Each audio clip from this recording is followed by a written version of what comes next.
For this talk, what I will do, when I'm referring to the IMF, when I say the IMF does this or that, I am not referring to IMF management or to the staff or to any of their other Ascaris. I'm referring to their decision-making body, the board of the IMF. All right. When the IMF looks at Kenya now, what does it see? How is it framing the issue? Well, on the table, you can see that first thing they see is there's a relatively elevated level of public debt, 68% of GDP in 2022. They're aware that there are stresses in the emerging market financing arrangements going on in the world right now. They have the background of the difficulties that Zambia, Ghana, Sri Lanka, and others have faced recently. And in light of all of that, they say that what Kenya needs to do is to get its public debt on a downward trajectory, and therefore that it needs to strengthen its primary balance of the budget up to 0.6% of GDP. That's in the circled area you can see. And leading that effort is an increase in the revenue to GDP ratio by 2024 of 18.5% of GDP. And all of that for the longer term is intended to get public debt on a downward trajectory. You can see by 2028, they're projecting that debt drops from its present level of 68 down to about 62% of GDP by sustaining the primary balance to GDP. So that's largely what the IMF sees and the way it frames its present program for Kenya. And in making that case, it tends to deliver that message with what I call a kind of kindergarten sermon, saying, you know, if you've overborrowed in the past, you reap what you sow, you have to do adjustment now. But one of the things I hope will become clear in the course of this presentation is that macroeconomics is not very kind to such, let's call them kindergarten sermons. And I'm going to argue that that way of framing and prescribing for Kenya has four fundamental failings. The very first one concerns relative food prices. And give me a few minutes to really elaborate what this issue is in a macroeconomic sense. Okay, this chart, which I hope you can see, saying Kenya consumer prices. So what you can see from this chart is that the price of food in Kenya relative to non-food since 2019 has risen by 30%. In a country where, such as Kenya, where food comprises 33% of the consumer price index, that is obviously a very heavy hit to household incomes. To give you a sense of just how heavy that hit is, don't think necessarily about the average Kenyan household, which spends 33% of its expenditure on food. Think of a household that's a little lower down the income scale, which is spending 50% of its income on food. For such a household in Kenya, which has managed to keep its income since 2019 level with non-food prices, its real income has dropped by 15% over this period. So for lower income households, you want to think in terms of the food price shock. The relative food price shock is causing a loss of income of something like 15% since 2019. That is a very significant hit. And that is not all, because the hit from the relative food price shock follows the COVID shock. And hopefully you can now see a chart showing Kenya real output. You can see that from this chart, that although Kenya has returned to its pre-COVID growth trajectory, output trajectory, it has not made up for the loss of income that occurred during the dip. You can see that from 2020. So there's been a hit to household wealth from COVID, which has not been recovered yet. If you now look at some of the components of output across the COVID shock, you can see in the case of manufacturing, that's the pink line, which I hope you now can see, that whereas in the rest of the world, the manufacturing sector gained during COVID because there was a big shift of global demand from services to goods, the Kenyan manufacturing sector did not gain from that. In fact, manufacturing has continued to fall short of overall GDP in Kenya somewhat, even to the recent time. Similarly, you can see that wholesale and retail trade is relatively weak compared to Kenyan GDP, and that's also reflecting, I think, the food price shock. Households which are spending a lot on food now do not have money to spend on other retail items. But a really big shock, I hope you can now see the green line on this chart, Kwame, shows what has happened to the accommodation and restaurant sector in Kenya across COVID, which got absolutely clobbered and still hasn't recovered to its pre-COVID trajectory. So what you've got is households in Kenya not only dealing with a relative food price shock, but they're dealing with it after a set of other shocks coming in this first instance from COVID. And you can track what that does, what it implies for the state of Kenyan household assets. Now, in order to do that, in order to just give you if you like, an intuition for how to read the assets data that are available for Kenya, which are obviously only partial, I'm going to show you for comparison purposes Kenya compared to some other international countries and their assets position, household assets position. So if you, example, now look at detrended real money, you can see that in the United States, with the arrival of COVID, household assets, as measured by the holdings of deposits with banks, shot up relative to trend, but has subsequently come back down to trend as households have, as the COVID problem passed. Okay, you can see a similar picture for the UK and the Euro area, where there was a less marked jump in their asset holdings in the course of COVID. The jump is because they're not spending on services, but they still maintain their incomes and have fiscal support. So what has happened to Kenyan deposits in the banking system in real terms? You can see that Kenya's households initially as a whole, like some of the others in the rest of the world, gained a little bit during COVID because they were not spending on services and so forth, but that their assets position has deteriorated very significantly since then. Now, looking at those Kenyan data, you have to think that when you're looking at deposits in the banks, these are predominantly deposits of the relatively wealthy Kenyan households. If the relatively wealthy Kenyan households are showing this amount of stress in their asset positions, imagine what is happening to those on the lower down the income scale, considerably more. And not only that, but in the case of Kenya, a good deal of the lower income households store their assets not in the form of deposits in banks, but in livestock. And livestock has also been very severely hit, of course, by drought.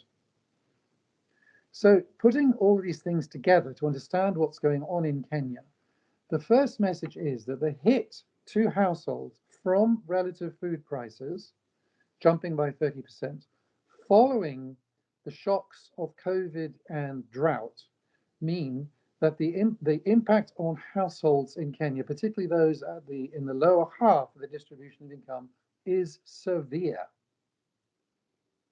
Strains are very considerable. In that context, I find it remarkable that, say, the United States ambassador is out saying, you know, all is well in Kenya. Kenya is great. In doing that, she reminds me of nothing more than the colonial administrators from the UK and the British colonial administrators in the 1950s who would say, you know, all is well in Kenya, we just have a few political malcontents. Given the strains that I have just described to you, it is not surprising to me that when the government in this context starts raising taxes on sensitive items such as fuel, that people start throwing rocks, because the tensions are severe and the economic hit from food prices and so on is severe. But the important thing about that food price shock, the relative food price shock, is that it is temporary. It's temporary in the economic meaning of that word, not in the ordinary human meaning of that word. The shock from food prices comes obviously from what's going on in the Russian invasion of Ukraine, primarily, not from something which permanently changes the global supply of food. But we all know that if an economy or a household is facing a temporary income shock, which is what is happening here, what it ought to do is finance itself across that shock. It should do consumption smoothing. And the same basic argument applies to a whole country such as Kenya right now, because that shock is temporary in the economic sense of that word. But what you find is if you now go to look at the IMF program for Kenya, that this entire set of issues that I have just walked through with you is ignored. It is not in the program documentation or in the program conditionality at all. It's just not there. And that is all the more remarkable because if you go to look at the founding documents for the IMF in 1944, you will see that the purpose of the IMF, as originally founded, was to finance countries across temporary negative income shocks.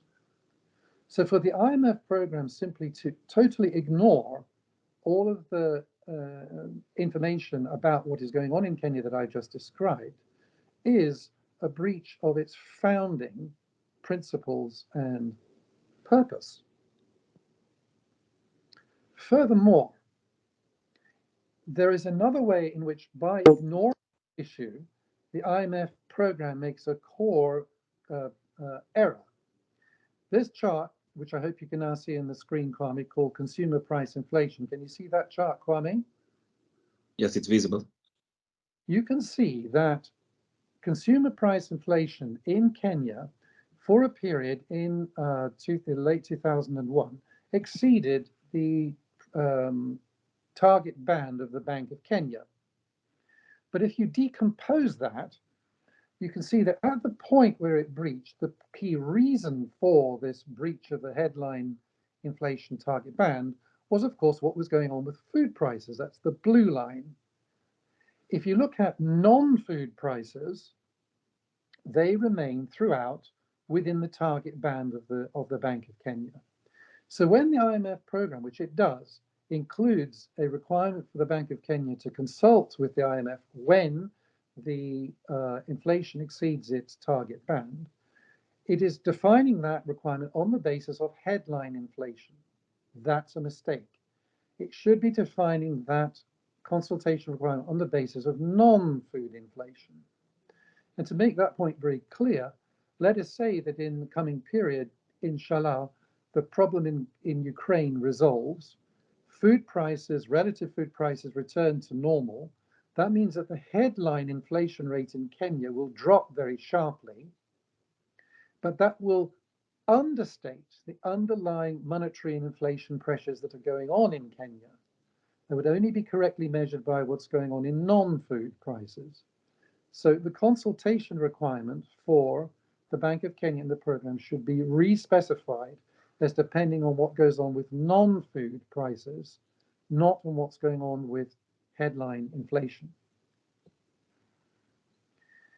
And finally, to sum up this particular set of issues, if a country is such as Kenya, is undergoing a temporary, sizable negative income shock, in this case through food prices, which the program ignores, does not address,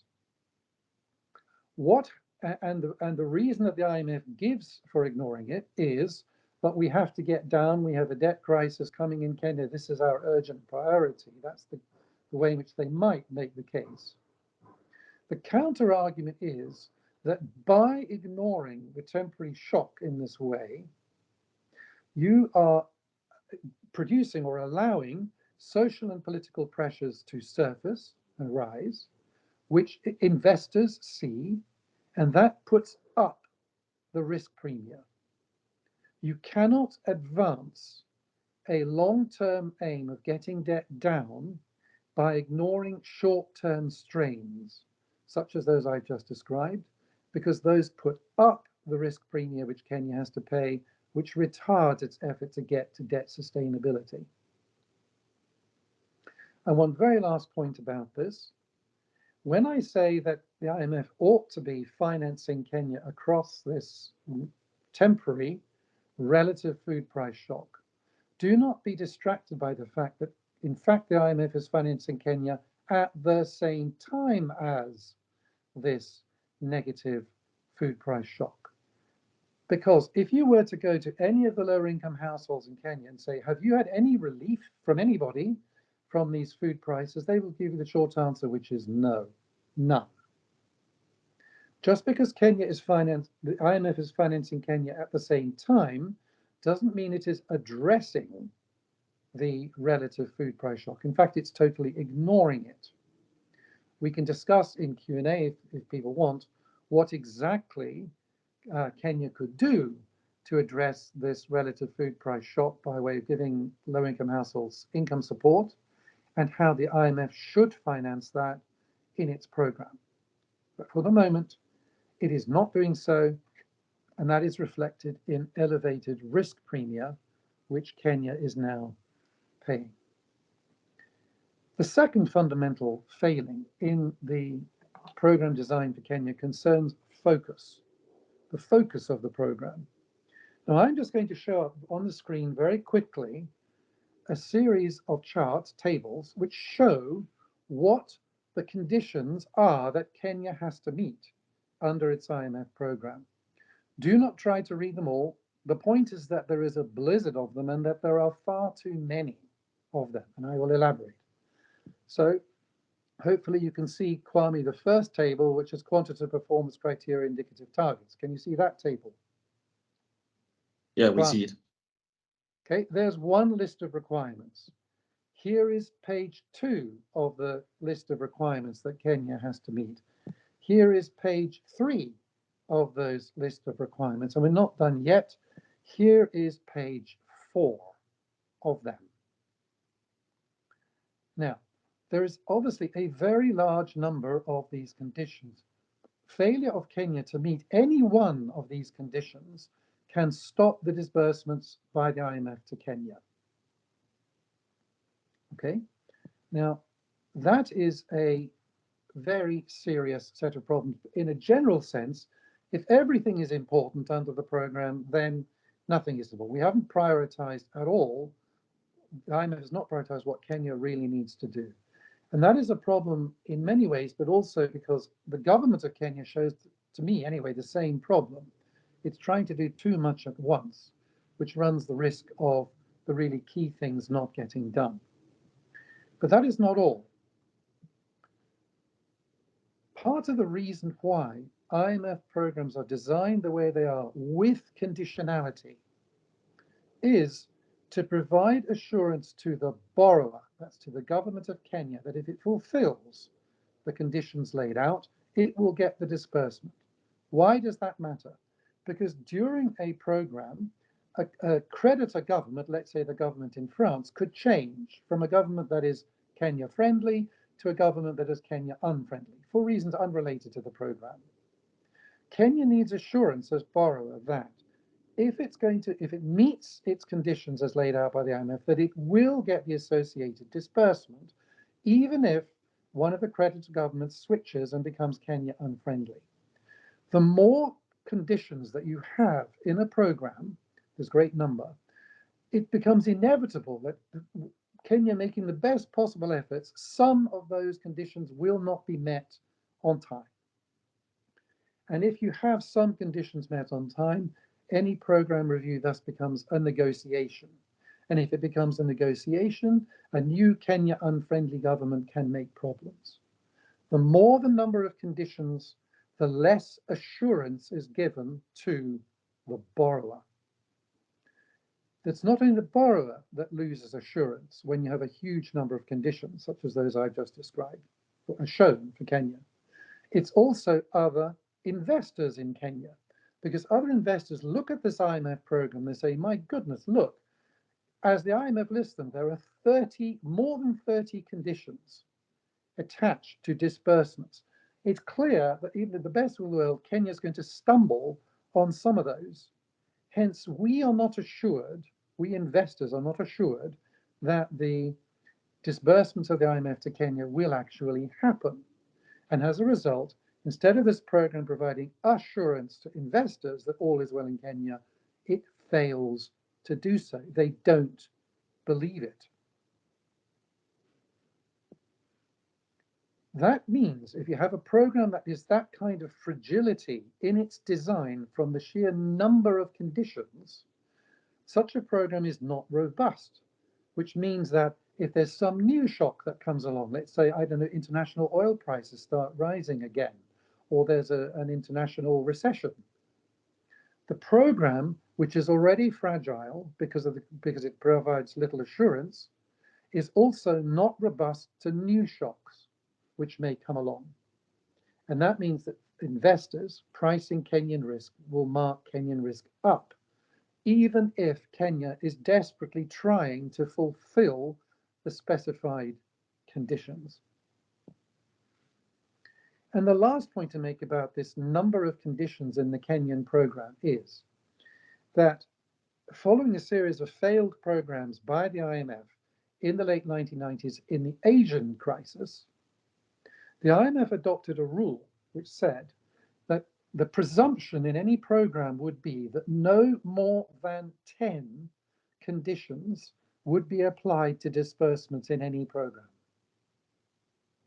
And that was an IMF ruling itself following the Asia crisis. Well, obviously, this program for Kenya vastly exceeds that. Even as the IMF itself lists those requirements, as I've just shown you, there are more than 30.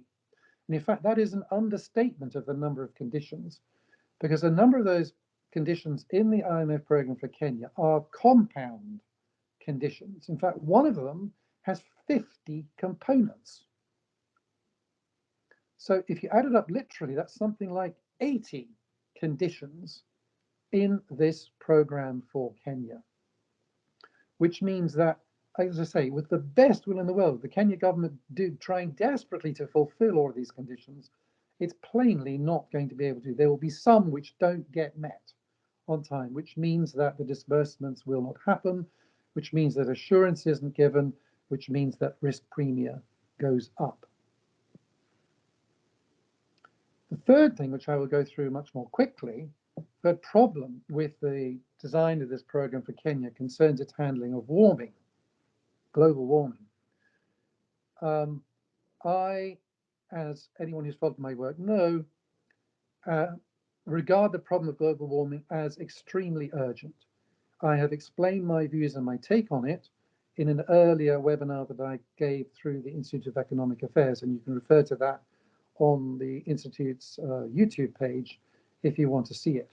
You know, and to summarize, my main concern is that the overall approach that the IMF is taking towards warming is that it's inefficient, and that is a very serious charge to level. Go and see that other earlier presentation to see how I make that point. Today, I'm simply going to focus on the macroeconomic aspects of the conditionality on warming in the Kenyan program. And the way to make the point is very simple. Some of those 33 odd conditions that are in the Kenyan program refer to policy of Kenya on warming. If Kenya fails to adhere to those conditions, disbursements will stop from the IMF.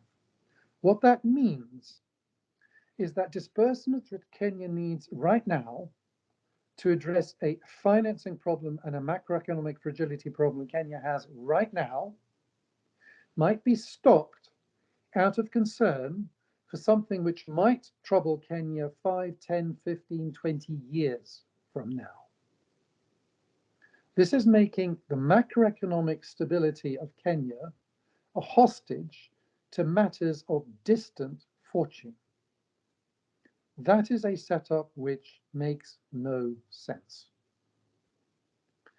Given the macroeconomic fragilities that there are in Kenya, policy needs to focus on things of immediate, direct relevance to stabilization of the macroeconomic situation in Kenya. Making that hostage to matters of distant fortune of warming is simply an inappropriate use of conditionality in the program. And because it is doing that, and because investors can see that this is happening in the design of the program, they mark Kenya's risk premia up, because the program is conditional on these very distant hostages to fortune.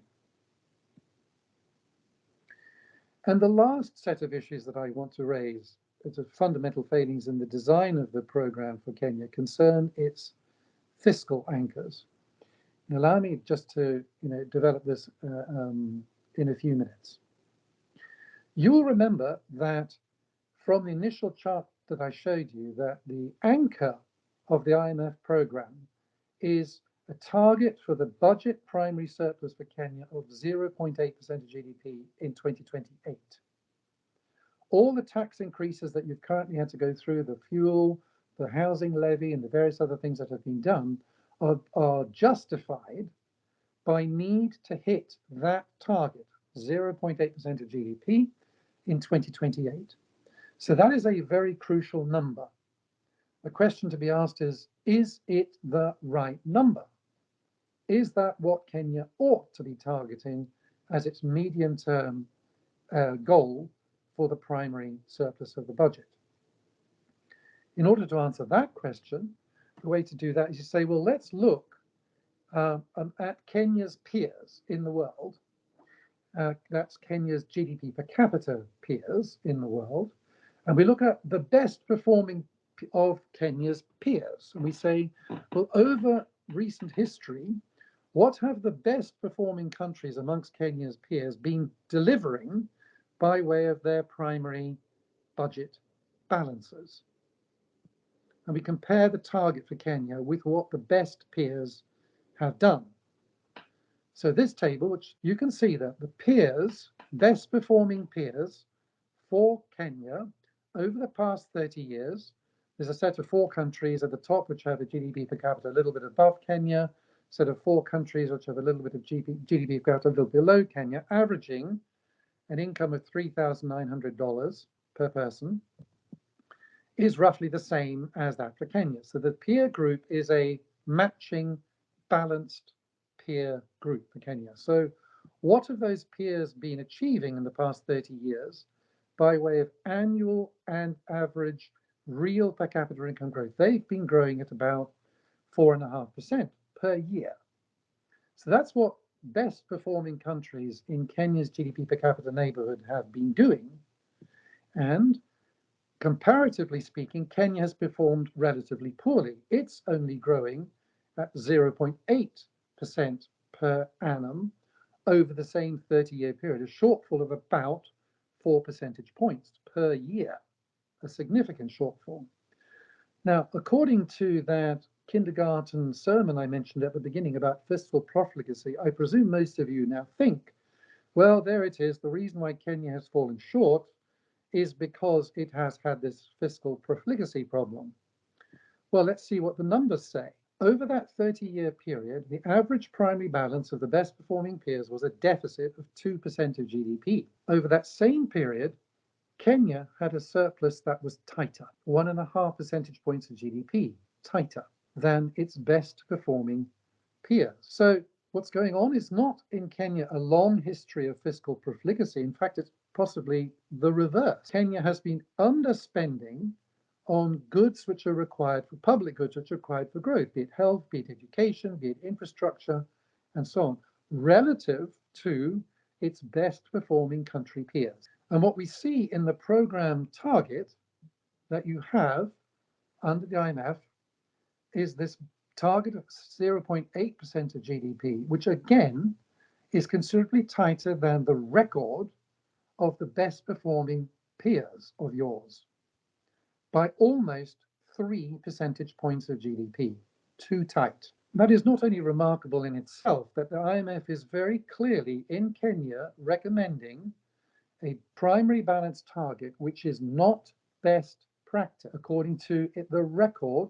This is the record based on the IMF's own numbers. Not only that, but if you look now in the final column at what the IMF is recommending for the primary balance for 2028 in Kenya's peers, the IMF is recommending that they should target a primary balance of 1.7% of GDP, a deficit, whereas they're telling you that you should go for a surplus of 0.8.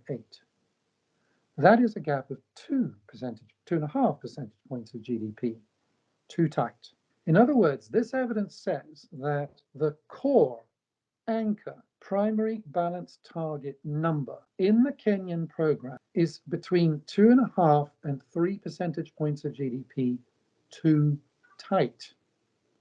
And the record of the past of you relative to your peers say that that will be growth impairing for Kenya. This is a very, in my view, significant challenge to the design of this framework for Kenya. But I'm sure there are those of you in the audience who will say, oh, but Kenya doesn't only have a problem, if you like, of doing too little borrowing, and that's what that evidence I've just shown you said. It also has another problem, which is that the borrowing that it does do is low quality. Okay, think of the railway line from Mombasa and so on. Projects which, when you do borrow, the quality is low. That indeed is a significant problem in Kenya. But most remarkably of all, in my view, the IMF program, with its long list of 33 conditions, does not address this problem of the quality control over Kenyan government borrowing. There is nothing in the program to strengthen quality control. And the particular thing that is missing, in my view, and is needed to add to the program in order to shore up quality control as opposed to quantity control, is what I'm called ex ante controls on borrowing. I can develop this idea more in Q&A if people want to do that. But the core idea that I'm proposing is that arrangements should be made, can't be only made for Kenya, need to be made continent-wide, that borrowings done under foreign law would not be valid unless prior to their act being activated at all, being signed, they are available for public scrutiny in full for at least something like 30 days. So before the government of Kenya can borrow abroad, it has to give the full loan contract, it's to publish the full loan contract 30 days prior to its becoming active. And that gives an opportunity for full public scrutiny on the full details of loans. And that would shore up ex ante control of borrowing in Kenya and therefore improve quality. So now to head into the summary. The IMF program in Kenya ignores a severe temporary relative price shock. It is radically unfocused, far too many conditions, which means it is not providing assurance to the borrower or to investors. Amongst that, it's setting macro hostage to distant fortune. It is going to withhold disbursement on the basis of climate matters which may arise 30 or 40 years from now. It has an inferior medium-term fiscal anchor, an anchor that is too tight, according to the IMF's own evidence, and that is growth impairing. It provides no ex-ante transparency to shore up the quality of public borrowing. And it is doing all of this. If you can see the chart showing the emerging market yield spreads, you can see that this fragile, poorly designed IMF program in Kenya is occurring in the context of unique emerging market stresses. If you look at the 90th percentile, that's the greatest stress countries, those countries are now in more stress than they have ever been. So at a time when assurance from the IMF to emerging markets in the form of programs needs to be absolutely rock solid. The IMF program for Kenya radically fails to meet that requirement. And as a result, you can see what is going on in the bond yield of Kenya now compared to the benchmark of the United States. An enormous differential, only 3 or so percentage points of which at any point accounted for by inflation differential between Kenya and the United States. And these enormous bond yield differentials that you see in this chart are occurring in the context where the IMF is declaring that Kenya is complying with the program. So this yield differential is not arising because Kenya is failing to comply.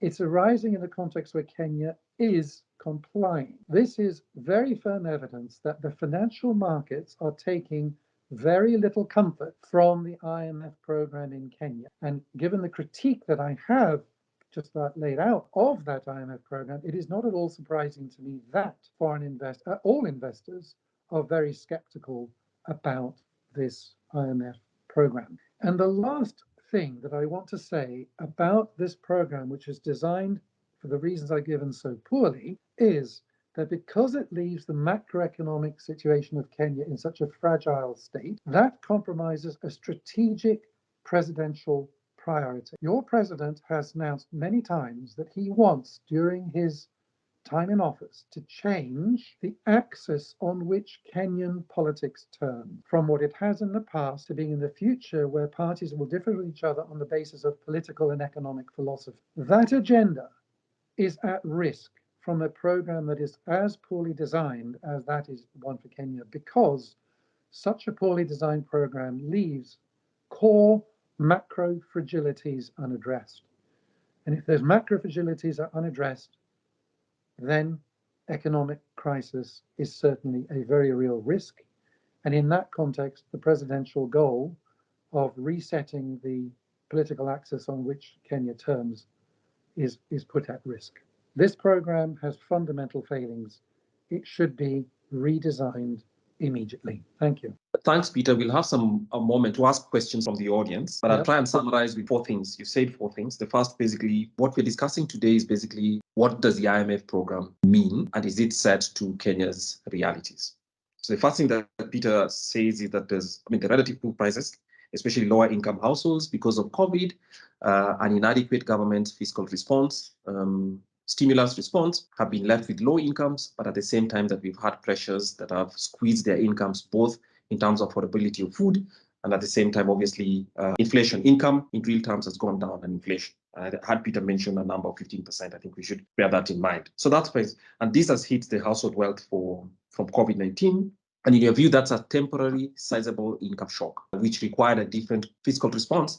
Rather, a response that the IMF seems not to have accommodated in the ongoing program. You state that it was a temporary shock, which requires consumption smoothing, which obviously hasn't happened. I'll be asking a question whether, and you say that the IMF could actually have supported Kenya with that. From that, of course, will come the first question. So that's your first point. Basically, the IMF ignored real conditions, and this allows social and economic pressures to rise and raise the risk premium for Kenya as well, making, of course, the debt repayment even worse. So the first thing is basically relative food prices. The second point that you mentioned is the fact that if you look at the IMF program and obviously the agreement itself, I'll use your own words, it's a blizzard of requirements, basically one requirement after the other. You mentioned more than 30 on one page. In addition to that, there are subcomponents, in one case 50. So if you take all of them on a checklist, it comes down to 80. It's clear, to be honest. When you have 80 different conditionalities, I don't know who's playing, who's being smarter. I wonder if somebody in the Ministry of Finance in Kenya actually wanted those 80, or even thinks those 80 are manageable, because here you are then juggling far too many balls. And you say that without focus, no assurance, obviously there's no robustness for crisis. What will occur is there's a possibility that a violation takes place, which obviously compromises the program starts up from. And I think you mentioned one of the lessons of the Asian crisis was these programs need to be smart and very, very focused. Therefore, 10 conditions, for instance, would be useful. It's actually easy to monitor, but also allows for those who manage to actually focus. On that, I completely agree. Then you mentioned the other thing that is, yes,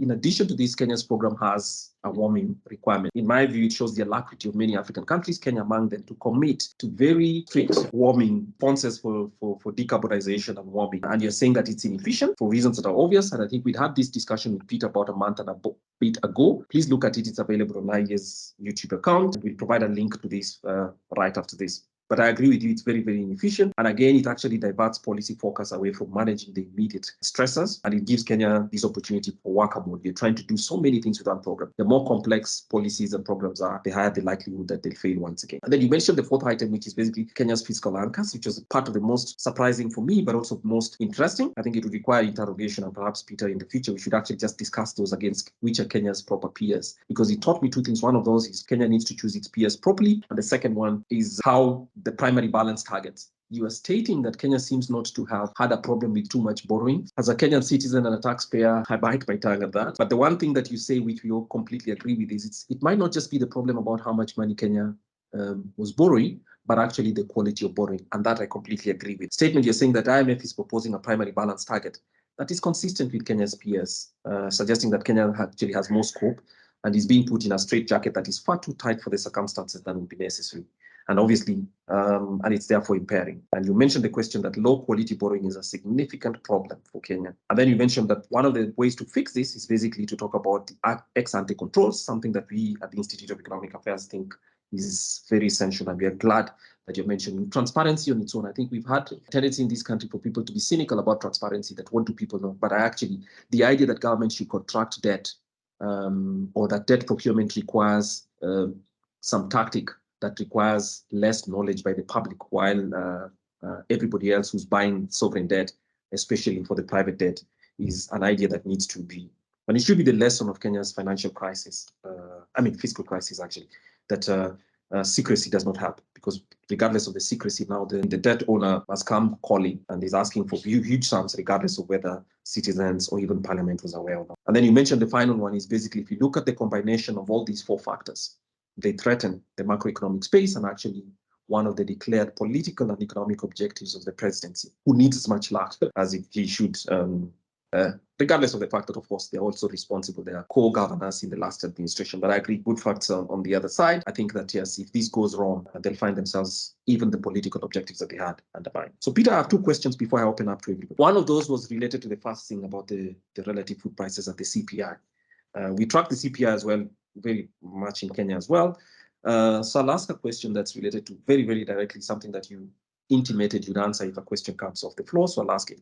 I think what could be done to address the shock, basically, and I know it might have something to do with concentrating on the poorest first, but especially food shocks. So that's the first thing that you need to do.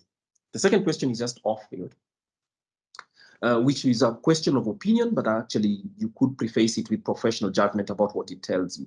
I think a message based on my view, perhaps, is this administration and Kenyan administrations of the last 15 years, when the debt position went was invested quite a lot on PR messaging. And the public sector is full of PR and communications people. Often they don't understand the economics very well, but they're very good at projecting messages of hope and everything else. And as I sit here, I have always stated in my professional life, this is the most risky moment that I've seen in my policy research life. Do you think that people like us who think that the possibility of a default for Kenya is real are overstate possibility? So let's ask those two questions, then I'll open up for everybody. If you have questions to type into the chat, please do that now. If not, I'll allow each of you to ask the question by switching on your mic. So Peter, please go ahead. On the first question, what could actually be done under the program to address this relative food price shock? Well, I think you have to answer that by elimination. There are certain things that you should not do to address this food price shock. So you should not have, for example, an across-the-board reduction in certain kinds of tariffs on imports, say of food, in order to do this. Why? Because most of the gains from any such reduction in tariffs would go to the relatively wealthy, who are not your target. So, you know, that also, if you were to do that, radically upsets kind of the medium-term framework for domestic farmers to making their decisions. If they can see, you know, foreign tariffs go up and down with regard to various kind of food price shocks, that affects their business decisions. So not that way. The primary way to do it would be to find a way to target cash income transfers to low-income households now. My instinct of the best way, the most effective way to do that is through the mobile phone system in Kenya, which is a means of delivering cash very quickly, as in, you know, within a month, to and on a regular basis to households. The trick would be to identify which of those mobile phone people are actually low income. Okay, that would be an administrative challenge, but you could do that partly off of the mobile phone bills themselves. Obviously, people who are using their mobile phone a lot don't tend to be relatively poor, but there are other means of doing it to actually allow to get the income transfer that would be made to low-income households actually directed to them by that means. There would then come a question of, well, where does the financing, if the government is making these transfer payments to low-income households, why does this mean this is money which has to be found somewhere, that ultimately impacts on the budget balance, which needs financing. That's the role of the IMF. The IMF, and that's the way in which the IMF would play in Kenya its founding role of financing countries across negative income shocks, temporary negative income shocks. It could do it by increasing access by Kenya under its program to make these cash payments. Certainly one of the places, or another place where you could not and should not try to address this problem is through Kenya's Hustler Fund. Indeed, I think probably one of the reasons why the Hustler Fund is already running into problems with arrears is that low-income households which are desperate will find money anyway, and if they can get money for a week or two from the Hustler Fund, they will take it even if they know they can't pay it back. So the lack of a proper mechanism to support low-income households through this problem is also showing up not only in people throwing rocks, but is also showing up in undermining the Hustler Fund. So that would be my place to look, is to go through the mobile phone system in Kenya, targeting low-income households there, funded through the budget by the IMF. On your second question, Kwame, which is just how precarious is the macro condition in Kenya right now. I've been around and indeed have worked in Kenya for a long time, so I know that in fact there have been times in the past, maybe before you were professionally engaged with them, that Kenya has faced very significant strains before. They've had creditor strikes and all sorts of things in the past in Kenya under previous regimes. That said, there is no question that the predicament that Kenya now is in is fraught, and therefore needs to be very carefully managed, starting by the IMF itself.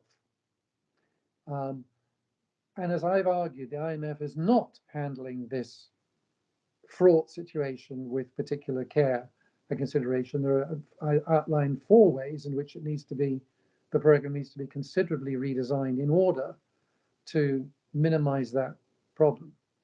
It is clear to me that on the government side, that even though the government has this suboptimal program, if you like, imposed upon it, that it is desperately trying to fulfill the conditions. So just a week or 2 ago, we had a new announcement that current expenditures would have to be trimmed across the board by 10% by minister. And this is relative to a budget which was approved by the IMF only 3 months earlier. So already things have gone awry to that extent. That rather than just sort of hanging about, the government has taken this immediate step to try and keep the budget on track. So the problem at the moment is not that the government has some lack of will or something in terms of meeting the program. The core risk is that the program itself is inappropriate for the particular conditions that Kenya finds itself in now.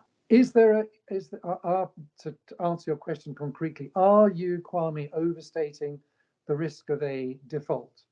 Well, okay, I can't exactly measure on a scale from 1 to 10 how seriously you rate that problem. It is a serious risk, and rather than judge how serious the risk is, I would say the thing to do is to fix the program. By fixing the program, you can greatly attenuate those risks. And the people that have to fix the program is the IMF. They're the ones who need to adjust. So Joanne asks, why is Kenya agreeable to these stringent conditions?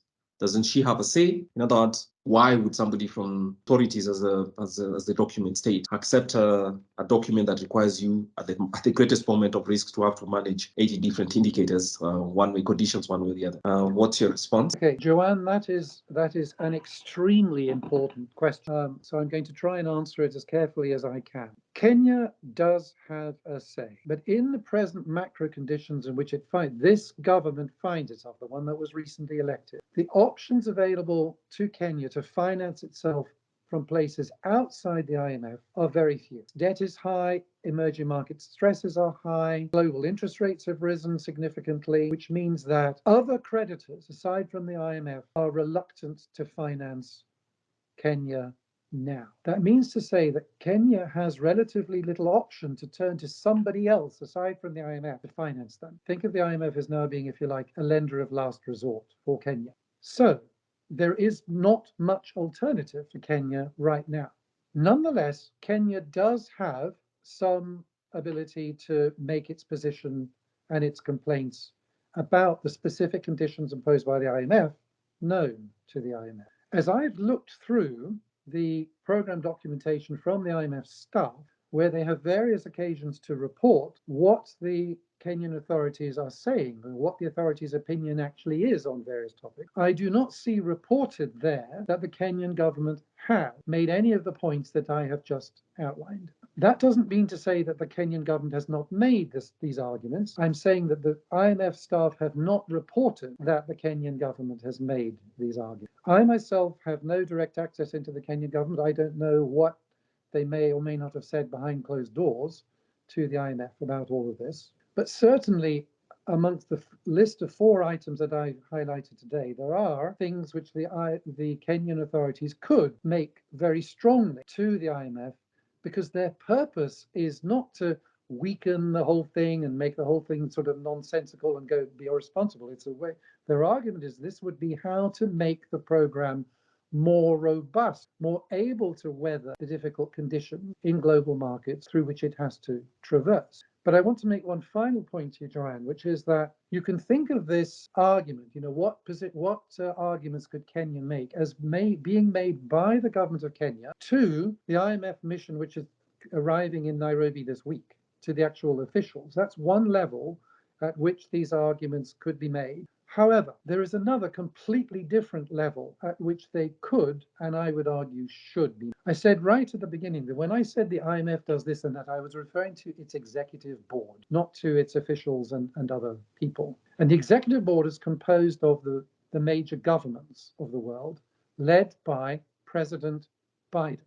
Right now, your president has positioned himself strategically in the world to be a close ally of President Biden. Think of what he's done on Haiti. Think of the position that your president has adopted on Ukraine. In regard to both of those things, President Biden owes President Ruto some things. So if President Ruto was to go to President Biden and say, tell the IMF to give us a break about food prices, which I would remind you come from Ukraine, which is your President Biden's top priority now, even after what has happened in Gaza, he may find that he gets a very good hearing at a political level. I have no idea whether President Ruto has any mind to do this. I'm simply pointing out that he has the option to do it. And I think I've laid out a set of 4 matters which President Ruto could take to the US administration to get them to make the IMF board rethink what it is doing in Kenya. Thank you very much. Anyone else with questions? Let me see if we have another question on the chart. Yes, there's Peter. Some couple of months ago, the US Federal Bank raised their base lending rates to 5%. Kenya immediately followed suit. What is the appropriate policy for Kenya to adopt at the moment? I'm not too sure if it's related to the subject, but if Peter wishes to discuss that, maybe you can as well. And then the second question from Wangi. How else can Kenya increase its tax to GDP ratio without limiting growth, other than blanket consumption taxes? I believe it's one of IMF's recommendations. And then the third question is Masi. Does IMF have anything to do with the privatization bill or act? Of course, privatization. Privatizing Kenya Ports Authority, among others, is this a step in the right direction? Is it an exaggeration to say some of these requirements may lead to internal conflict, given the history of mainland Mombasa? Okay, that's a political economy question. I don't know whether Peter is most qualified to answer them at all. But basically, the question is, yes, it is this. I mean, the Kenyan government has committed to privatization, or something they call privatization, and there's a bill that they put in. And so Masi is asking whether that was part of the conditionalities. Conditions, and whether the government is that's part of those conditionalities. Then I see somebody who has his hand raised, so let me try and yes, there's someone called Olunga. Shall we allow Peter to answer the 3 questions, then you'll ask your question immediately thereafter. So Peter, please go ahead with the 3 questions I just read out. Okay. And okay, thanks. I think the first question was from Justin, is that right? Yes, it is. Okay, so the question was, okay, so the US Federal Reserve and indeed other central banks have raised their policy rates in the case of US up to 5%. What should be the corresponding response of the Kenyan authorities? Well, in the first instance, the first line of response to that is obviously the Central Bank of Kenya, because the rise in international interest rates has implications for the Kenyan shilling, the value of that, and indeed they have done so. They have raised the policy rates in the Bank of Kenya, guided by trying to keep inflation on its target path. All I will answer in terms of, as it concerns the Bank of Kenya, and its proper response to this is that they should be keeping their eye on what outlook for non-food prices, even though they have a target range for their headline inflation rate. Given that's what's going on is a very special factor due to relative prices of food, they should not have their focus distorted by that. If they want to keep an eye on the underlying inflationary pressures in Kenya now, non-food prices give them a better metric of the underlying inflation pressures. And if it so happens that food prices rise further from where they are, which is obviously possible given what's going on in Ukraine, that would mean that Kenya exceeds its target band. That is simply a consequence of the relative food price shock. That should not disturb the Bank of Kenya policy setting. It should be anchored by what's going on in non-food prices, and that should remain the case until this temporary relative food price shock passes. That's as far as the Bank of Kenya goes. As regards to the rest of the policy framework in Kenya in response to all of this, I simply reiterate my main point. Given that the rise in global interest rates has greatly increased the strains of markets in which Kenya is swimming, the overall policy framework in Kenya, even leaving aside what's done by the Bank of Kenya, needs to strengthen. And the way to do that is to radically strengthen the design of the IMF program in the ways that I have laid out. A more robust policy setting assured by clear disbursements of the fund, not trampled by 30 or 80 performance criteria or hostages to distant fortune, will do much to bring the Kenyan risk premium down. So that's my primary answer to your question, Justin. The second question was from Mwangi, I think is how you pronounce the name, who was asking how to raise the ratio of tax to GDP in Kenya without compromising growth. I will just give two answers to that. Firstly, in comparison to Kenya's best performing peers, as well as in comparison to Kenya's regional peers, the tax to GDP ratio in Kenya is not out of line. It is not particularly low. It is not particularly high. It looks like, from the measure of what best practices elsewhere, particularly from Kenya's best performing peers, to be about right. That evidence says that the problem in growth in Kenya is not because the tax ratio is too low.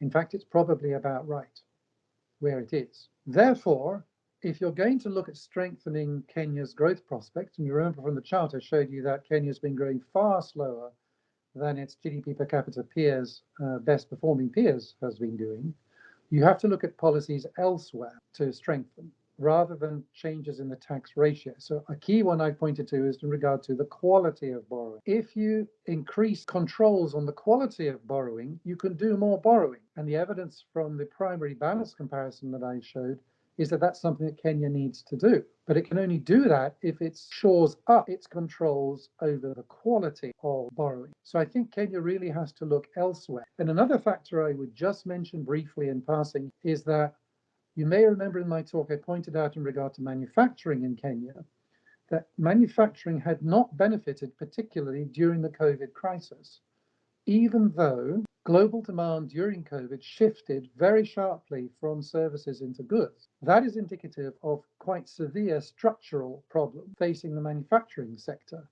in Kenya, which obviously in future one wants to be an engine of Kenyan growth. I would look very closely at what those structural factors are. Could be all sorts of things, from the infrastructure which it operates, through the business environment, through the legal setup, through its trading trade agreements, a whole list of things. But there clearly are a set of issues which are inhibiting the expansion of manufacturing in Kenya.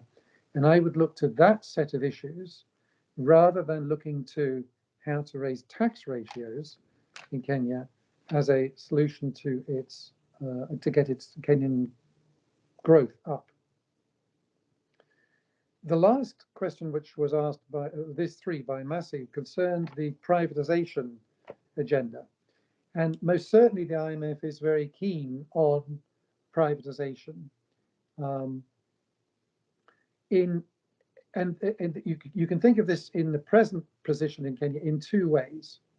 One way is, if there was to be any significant privatization right now, then the transaction itself would generate financial flows coming into Kenya. You're switching by selling a real asset, let's say an airport authority or something, there is an inflow to the government. And in a position where inflows are tight because of global conditions, that is something that's a good thing, that helps. But even so, you don't want to thereby simply sort of have a mad rush of privatizations, and certainly not an enormous clutter of them in the context where the government has got this long list of other conditions it's already trying to do. Because the lesson from all over the world is that a rushed privatization is a botched privatization. You privatize monopolies instead of setting up competition. You get local business tycoons making off with millions and so on, and corruption and all of these things. The last thing you want to do with privatizations is rush them. Even if there is a difficult macroeconomic circumstance, and even as in Kenya right now, and even if privatization itself generates short-term financial flows as the money is paid. So it is, again, not a place in which I would put the immediate focus of reform for Kenya right now. The job for Kenya right now, the task in managing the Kenya, both by Kenyan and by the IMF, is to shore up its robustness in macroeconomic terms now. And a rush of privatization will not significantly aid that. In fact, it could make the long-term problems in Kenya even worse if these privatizations are botched. All right, thanks. Olunga, you had your hand up, so please go ahead and ask your question. Thank you, Kwame. On the design flows that you've mentioned, who can initiate them? Does IMF work like the normal bank where you just sign off onto a prepared terms and conditions, or is there a position where the borrower can actually negotiate, as you're saying, to fix the flows? Thank you. Formally speaking, a formal answer is that there is very considerable opportunity for a borrower to negotiate conditions.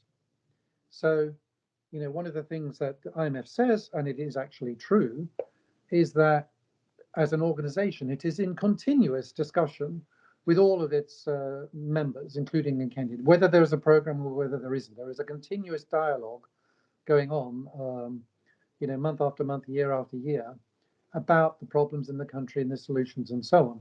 And all of those provide opportunities for the governments to voice their opinions about what they think should be done and shouldn't be done. And in a sense, that is a form of negotiation, certainly a form of discussion, but it's also a form of negotiation. In the context of programs, there is also more formal opportunity for negotiation. I mean, literally this week, the IMF staff team will arrive in Nairobi, and they will have a long series of many discussions with the Ministry of Finance and the Central Bank and the President's Office and the Economic Institute of, I hope, as well. And in all of those, there are opportunities for the government to make its position known. Say, well, actually, we think this would be a better way of solving, the problem than this other way, or than you propose. So formally speaking, the answer to your question is there is copious opportunity for dialogue and for negotiation. The substance, however, can be very different. If the IMF team arrive in the country with a very fully baked plan, which certainly happens in many of the program cases because they've negotiated the program with the Kenyan government 3 months ago when the last review was completed, you will find that the IMF team is loath to reopen a lot of the negotiations which we think were settled over. We're into, just administratively proceeding on the track that we already set. Okay, so they would be very reluctant. You'll find that not only the staff, but the management of the fund are also reluctant to do that.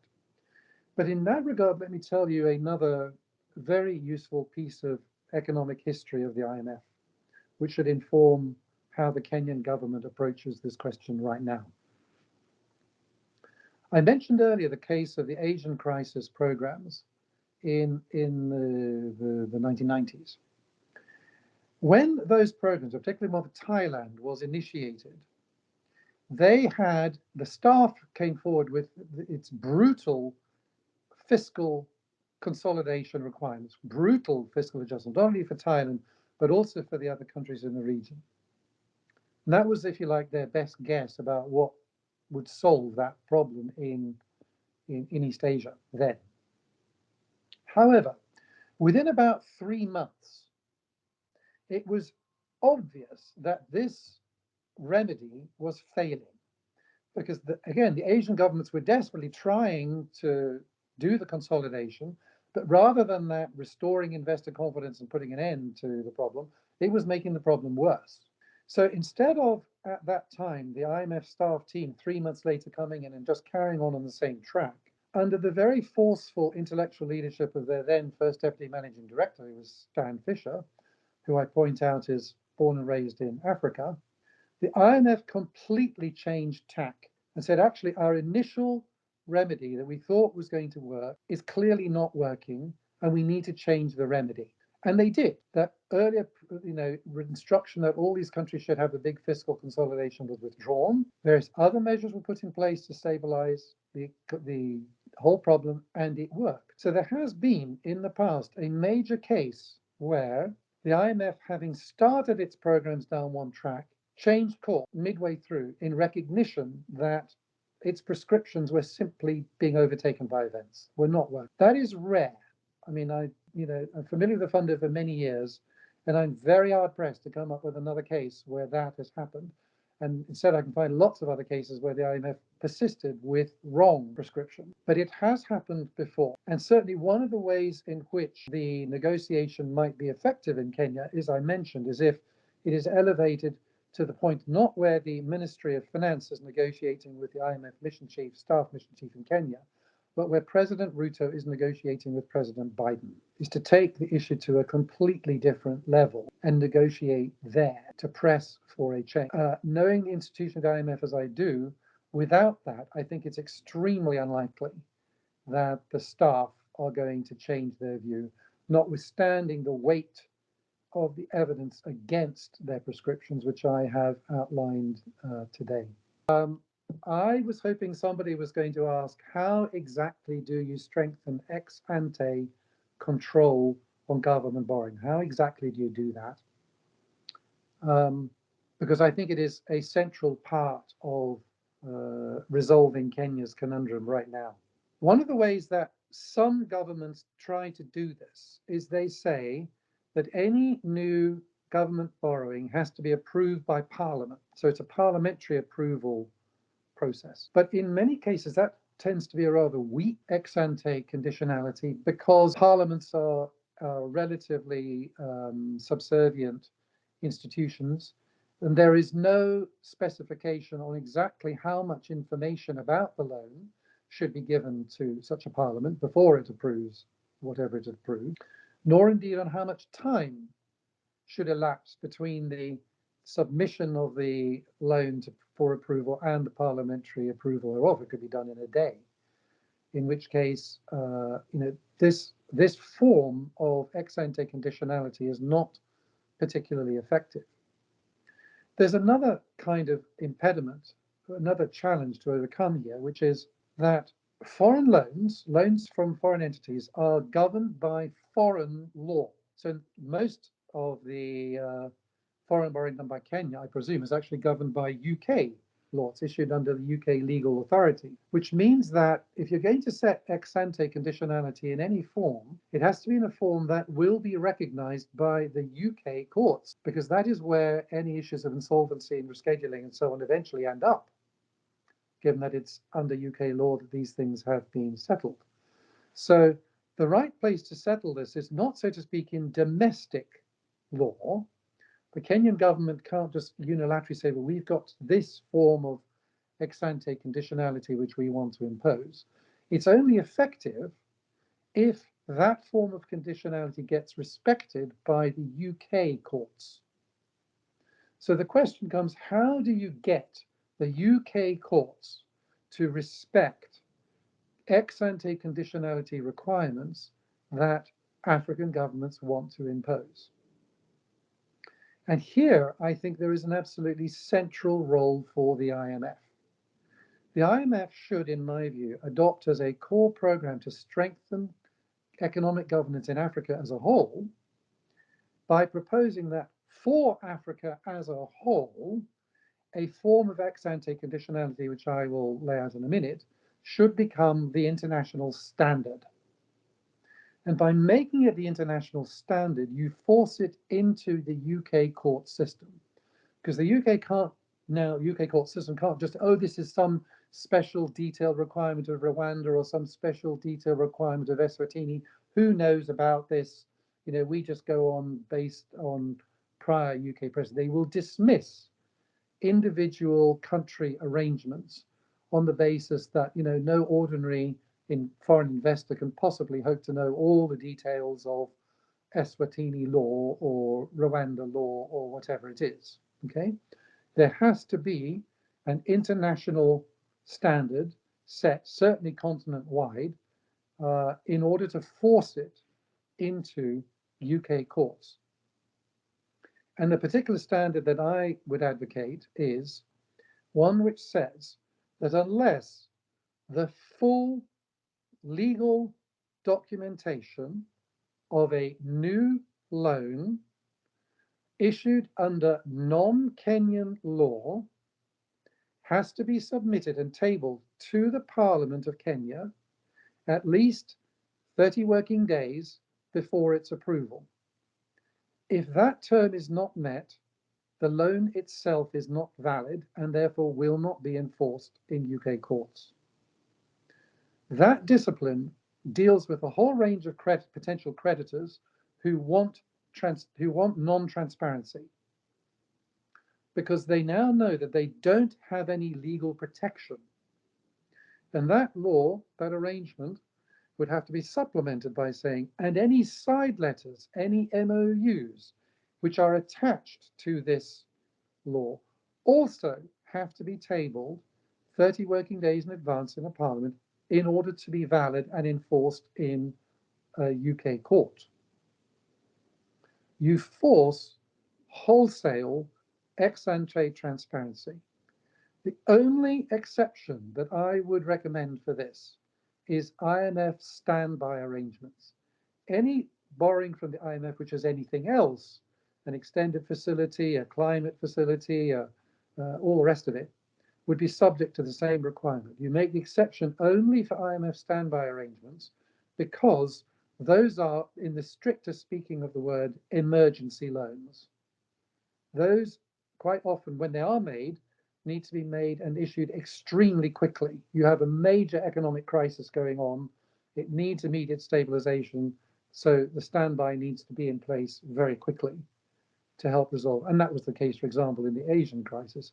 But anything else from the IMF, anything else from the World Bank, anything else from regional banks, anything else from the Eurobond market, anything else from, issued under Chinese law, subject to this ex-ante conditionality, which is a continent-wide standard and pushed to be a continent-wide standard by the IMF itself. This, I think, would be a major contribution that the IMF could make to not only the control of the quality of government borrowing in Kenya, but to the control and the quality of government borrowing across the entire continent. That is an initiative that I would strongly urge on African countries to press the IMF to take up and do. And as I say, it needs to be a continent-wide thing, because otherwise the British courts and the other courts simply won't recognize it. They will say this is some irrelevant detail of local law. We don't recognize it, and the system breaks down. So that would be my specific proposal for how to get ex-ante conditionality into practice to get control on the quality of public borrowing. Thanks. So I'll ask a final question. I was going to ask about that as well, about the ex-ante, because I think it's something to do with first transparency, but the other obviously just a legal instrument to ensure that those who negotiate sovereign debt do not play some mischief or do not conveniently act ignorant, and then obviously create a condition in which taxpayers would have to stand behind loans regardless of the circumstances in which they were negotiated. So I think that's a really clear thing, and it's something we can explore further. One of the things that I also think the burst of, I mean, rather the crisis that's rising throughout the continent now, I mean, many people prefer to call it euphemistically liquidity, but I actually think this is a full-blown, in my view, debt crisis. And there are rituals that parliaments, especially the parliament in Kenya, has been nudged into accepting as one of the mechanisms for managing a responsible debt procurement. And one of those is this instrument of the debt ceilings. So I was going to ask you a question. I mean, because we're talking about ex-ante controls, Kenya's parliament seems to think, or at least has been persuaded, especially the National Assembly, that instituting debt ceilings is a mechanism for managing the scope of borrowing, and obviously by that public debt. What's your view about the idea of debt ceilings? I mean, I won't tell you what I think about it. Maybe I should conclude with that, but I'd like to ask you about that. And then finally, any other comments that you think are essential would be necessary for us to close, and then we can close the meeting. Yeah. Okay, thanks very much, Kwame. Okay, so on debt ceilings, very skeptical. This is a fig leaf. A debt ceiling can be set by Parliament today and raised tomorrow. Of itself, it doesn't yield any particular control on quality. It also generates no transparency. It's just a number. We just have debt can't be bigger than this number or bigger than that number, but it doesn't generate any transparency about the quality of the loans that are being approved under the debt ceiling. Okay, so as an instrument, I think it is quite inferior. The only place I think where there is some case for a debt ceiling arrangement, oddly enough, is the United States, because in the United States, the fiscal system makes budget decisions on revenue separately from its decisions on expenditure. They make these two things completely separately. In the case of Kenya, you do it much more sensibly by doing these things simultaneously. So since all three are tied together, if you approved a set of revenue estimates and approved a set of expenditure estimates, well, then the debt implications fall out mathematically, and you don't need a separate ceiling for those. In the case of Kenya, they're all approved at the same time. So no, I think debt ceilings are an ineffective way of addressing this problem, and certainly do not get to the core question of quality. And indeed, in some regards, what they do, as I've shown you, is from the peer group comparison, is they keep borrowing in Kenya, in fact, too low.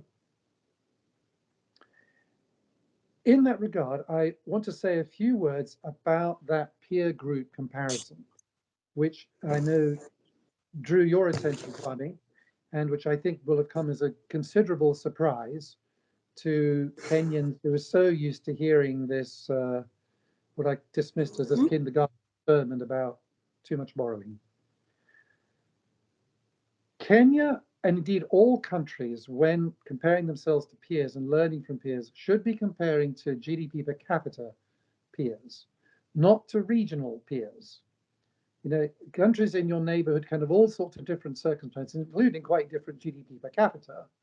And indeed, some of them may be not best performing at all. Some of them may be, think of South Sudan right now. It's a neighbor of yours, but not, I think, in the circumstances it's in, something you would want to compare yourself with as a peer, given the civil strife that's going, North Sudan, given the civil strife that's going on there now.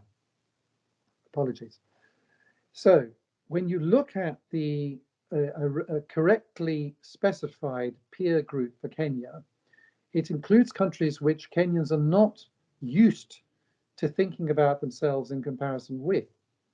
But I've shown you that by picking not only a sensible set of peers in terms of across the whole world, but also in terms of picking the best growing ones, the ones which have succeeded over the past 30 years. They've got things right in a very big way over a very long period of time.